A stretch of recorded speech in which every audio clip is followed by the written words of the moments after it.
ازيكم يا شباب وكل سنة وانتم طيبين. النهاردة يا جماعة احنا هنتكلم عن تأشيرة خاصة بدولة الدنمارك. التأشيرة طبعا تعتبر في 2024 من الطرق الجديدة اللي هتساعدك طبعا ان انت تدخل الدنمارك وتاخد إقامة وعمل هناك في قلب البلد. التأشيرة ديت متاحة لمعظم الدول العربية، خصوصا ان الشرط فيها ان انت تكون خارج الاتحاد الأوروبي. هنعرف طبعا تفاصيل التأشيرة ديت وتكلفتها والرد بيجيلنا امتى. بس الاول لو انت اول مرة تشوفنا يا ريت ما تنساش الاشتراك وتفعل الجرس عشان يوصلك معانا كل جديد.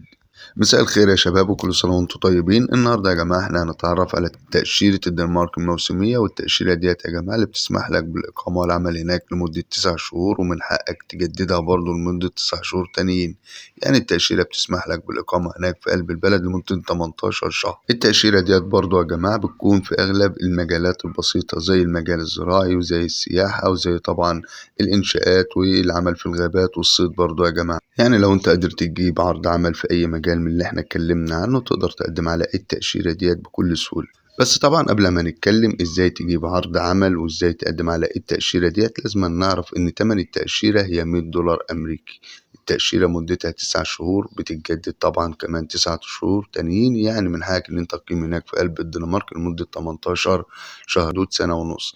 التأشيرة بيجيلك الرد بالظبط بعد ما تجهز الأوراق بعد عرض العمل، بيجيلك الرد بعد 30 يوم.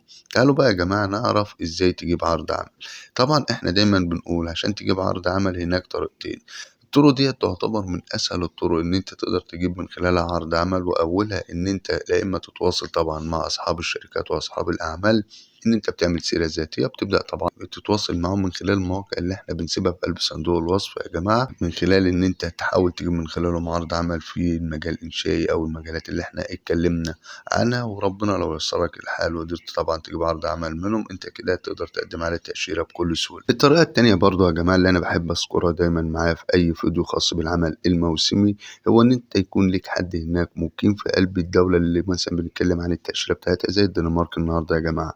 فانا مثلا لو انت ليك حد هناك مقيم بقى يكون صلة القرابة ما بينك وما بينه قوية يخدمك في النقطة ديت، ده فعلا اللي هيفيدك، خصوصا ان معارفه هناك في قلب البلد سواء كانت بقى في مجال الإنشاءات أو أي مجال بقى، سواء الزراعة السياحة أيا كان المجال اللي هو شغال فيه أو معارفه، يقدر إن هو يخدمك من النقطة ديت ويطلع لك كمان تصريح العمل.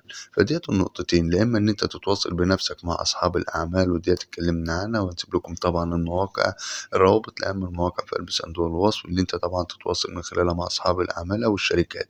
الطريقة التانية إن أنت يكون لك حد هناك يخدمك في الحتة ديت، لو خصوصا إن هو طبعا بمعارفه هيساعدك كتير كتير أوي في النقطة دي. أنت ربنا ييسر لك الحال وحققت شروط قدرت تجيب عرض عمل، أنت خارج الاتحاد الأوروبي.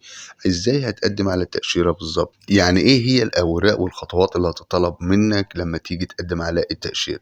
أولا كده يا جماعة يعتبر عرض العمل هي أهم ورقة لما تيجي تقدم على تأشيرة موسمية لأي بلد. بعد ما تجيب طبعا عرض العمل بتطلع تصريح العمل او صاحب العمل بيطلع لك تصريح العمل من هناك ويبعتهولك. بتاخد الاوراق ديت بجانب طبعا جواز السفر بتاعك، ولازم أن يكون في مدة كافية يكون على الاقل في سنة. تاني حاجة برضو يا جماعة صورة شخصية حديثة. بعد كده يكون معاك اموال في قلب حسابك البنك، فلوس يعني مش شرط يكون حركة عليها، بس فلوس تثبت لهم ان انت تقدر تتكافل بنفسك في حالة ان الراتب اللي هناك ما غطاش مصاريفك. برضو يا جماعة يحتاجوا منك اللي هي برضو تأمين صحي. الناس بتبص للتأمين الصحي ان هي مش ورقة بالضرورة، لا يحتاج منك تأمين صحي عشان لا قدر الله خلال فترة 9 شهور هناك حصل لك حاجة، فيش جناية يا جماعة يثبت لهم ان انت ما عندكش طبعا اي جرائم في قلب البلد اللي انت مقيم فيها. برضو دي تعتبر اهم الاوراق، يعني ملخص الاوراق ليك. اثبات الاقامة عشان لو صاحب العمل طبعا مش موفر لك سكن هناك. احيانا بقى يا جماعه صاحب العمل لو موفر لك سكن مديك راتب كويس هم ساعات ما بيطلبوش منك ورقه الحساب البنكي او ما بيهتموش بيه. بس طبعا احنا بنمشي تبع الموقع اللي هو بيقول لنا المعلومات بالظبط اللي مطلوبه منك بالنسبه للتاشيره دي. وزي ما قلنا التاشيره دي ثمنها $100. تاشيره 9 شهور هناك في البلاد بتجددها ل9 شهور تانيين.